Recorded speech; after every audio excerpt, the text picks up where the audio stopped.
Hare Krishna. Welcome to the final episode of this series Before You Read Bhagavad Gita as It Is.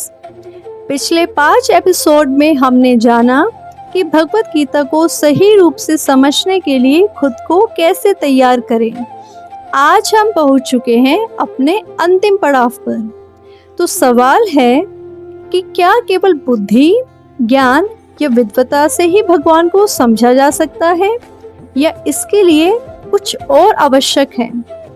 तो भगवान श्री कृष्ण भगवत गीता में बताते हैं, भक्त्या माम अभिजानाति यावन्यश्चास्मि तत्त्वतः, अर्थात केवल और केवल भक्ति के द्वारा ही मुझे मेरे वास्तविक स्वरूप में जाना जा सकता है। ध्यान दीजिए, श्री कृष्ण यह नहीं कहते केवल विद्वता से या केवल तर्क वितर्क से या केवल कल्पना से। वे तो स्पष्ट कहते हैं केवल भक्ति से, क्योंकि श्री कृष्ण केवल अध्ययन का विषय नहीं है।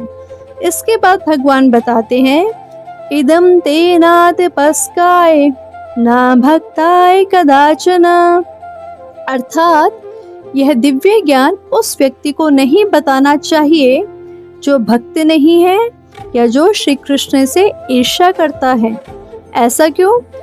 क्योंकि ईर्ष्या आध्यात्मिक समझ को ढक देती है। अब इसे अपने जीवन में कैसे अपनाएं?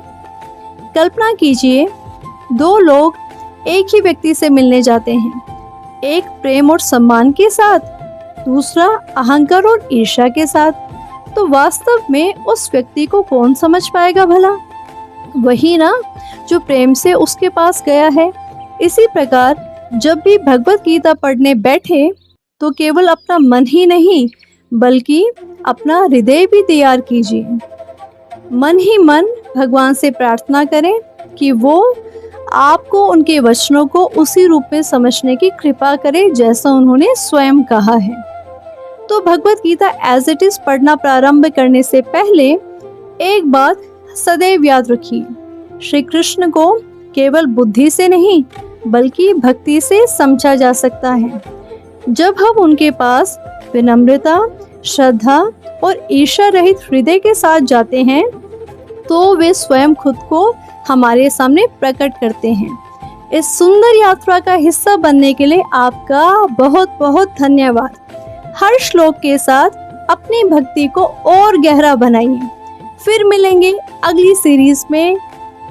तब तक हरे कृष्णा।